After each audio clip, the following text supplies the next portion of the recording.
Alkitab kita dalam kitab 2 Tawarik, kitab Perjanjian Lama. 2 Tawarik pasal 20 ayat yang ke-20.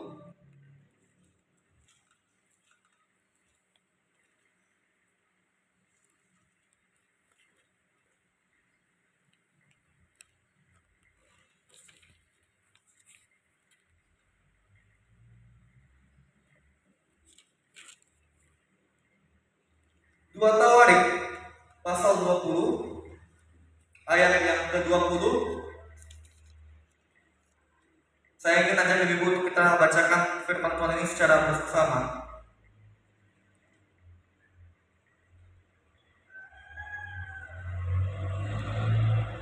Dua Tawarik pasal 20 ayat 20. Kalau Ibu sudah menemukan, silakan katakan amin. Amin. Judul dari firman Tuhan ini, kemenangan atas Moab dan Ammon, akhir pemerintahan Yosafat. Mari kita bacakan firman Tuhan ini secara bersama dalam di ayat yang ke-20, 1, 2, 3. Keesokan harinya, pagi-pagi mereka maju menuju padang gurun Tekoa. Ketika mereka hendak berangkat, berdirilah Yosafat dan berkata, "Dengar, hai Yehuda dan penduduk Yerusalem, percayalah kepada Tuhan Allahmu, dan kamu akan tetap teguh. Percayalah kepada nabi-nabinya, dan kamu akan berhasil." Ya, terima kasih Ibu untuk kerjasamanya. Dikatakan berbagi oleh firman Tuhan adalah setiap kita yang mau mendengar firman Tuhan dan mau melakukan firman Tuhan itu dalam kehidupan kita hari lepas hari. Dari firman Tuhan ini saya beri tema untuk kita renungkan bersama-sama, yaitu percaya kepada Tuhan dengan pendirian yang tetap. Percaya kepada Tuhan dengan pendirian yang tetap. Ibu-ibu yang dikasihi Tuhan Yesus, 2 Tawarik pasal 20 ayat yang pertama sampai ayat yang ke-37 itu secara lengkap memberitahukan kepada kita tentang penyertaan Tuhan kepada umat Israel Yehuda yang dipimpin oleh raja yang bernama Yosafat. Raja Yosafat ini adalah raja yang takut akan Tuhan, dan oleh karena dia takut akan Tuhan, dia memimpin pasukan kerajaan Yehuda yang dipimpinnya untuk percaya kepada Tuhan. Dengan percaya kepada Tuhan, pasti mereka berhasil mengalahkan musuh-musuhnya. Dan itu terbukti, Ibu. Mereka berhasil mengalahkan bangsa yang memusuhi mereka, yaitu bangsa Moab dan bangsa Ammon. Mereka menaruh percaya sepenuhnya kepada Tuhan. Dan kepercayaan mereka kepada Tuhan itu tidak dengan kebimbangan.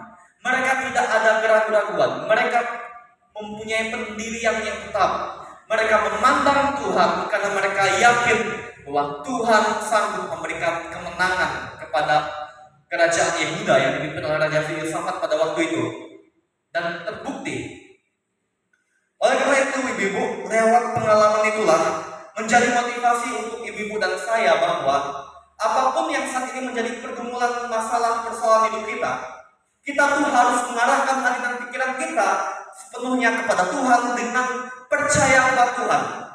Dan percaya kepada Tuhan itu harus dengan pendirian yang tetap, tidak ombang-ambing, tidak diombang-ambingkan, tidak goyang, tidak ragu-ragu.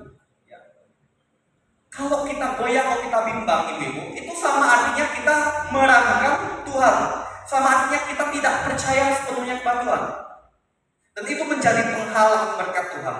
Itu menjadi penghalang mujizat Tuhan. Itu menjadi penghalang pertolongan Tuhan. Yang harusnya kita menerima pertolongan Tuhan, yang harusnya kita menerima penyertaan Tuhan, yang harusnya kita menerima kemenangan yang berasal dari Tuhan, jalan keluar dari Tuhan. Tetapi karena kita bimbang, ragu kepada Tuhan, makanya itu yang menjadi penghalangnya atau kendalanya. Ibu-ibu yang dikasihi Tuhan Yesus, marilah kita memilih sekarang ini untuk menaruh percaya kepada Tuhan dengan pendirian yang tetap.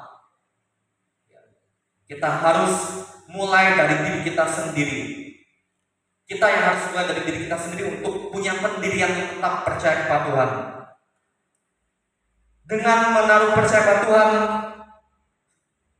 lewat ketetapan hati, lewat pendirian yang tetap, maka kita tidak akan mudah digoyahkan oleh pengaruh-pengaruh negatif. Pengaruh-pengaruh negatif ini bisa berasal dari orang-orang yang ada di sekitar kita, yang tidak sungguh-sungguh percaya pada Tuhan, yang tidak sepenuh hatinya percaya pada Tuhan. Dia bisa mengucapkan kata-kata yang negatif, yang bisa membuat iman kita goyah kepada Tuhan, bahkan bisa membuat kita ragu kepada Tuhan. Jangan biarkan itu menggoyahkan kita itu. Kita harus dekat lebih sungguh-sungguh kepada Tuhan, karena kita mau percaya kepada Tuhan dengan sepenuh hati, dengan sikap yang benar-benar kita mau bergantung sepenuhnya kepada Tuhan. Kita tidak mau hal-hal lain yang bukan Tuhan menguasai pikiran kita, menguasai hati kita, menguasai hidup kita. Kita harus memohon Tuhan yang kuasai hati kita. Kita harus memohon Tuhan yang kuasai pikiran kita. Kita harus memohon Tuhan yang kuasai pikiran, jiwa, hati kita, bukan yang lain-lain gitu.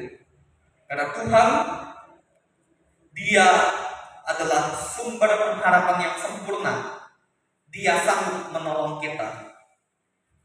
Dia sanggup menguatkan kita dikala kita dalam lembah kesusahan atau dalam keadaan yang penuh dengan tekanan masalah dan persoalan. Kalau kita melihat kemenangan umat Israel Yehuda yang dipimpin oleh Raja Yosafat, karena mereka menaruh percaya kepada Tuhan dengan pendirian yang tetap, dengan sepenuh hati, dengan tidak bimbang, dengan tidak ragu-ragu, sehingga itu yang membuat mereka menerima kemenangan dari Tuhan. Maka kita juga sebagai umat Tuhan, sebagai pengikut Tuhan Yesus, marilah kita menaruh percaya kepada Tuhan Yesus dengan pendirian yang tetap, dengan tidak bimbang dan tidak ragu. Inilah firman Tuhan yang dapat saya bagikan kepada ibu-ibu sekalian. Tuhan Yesus memberkati. Kita bersyukur firman Tuhan ini, kita berdoa.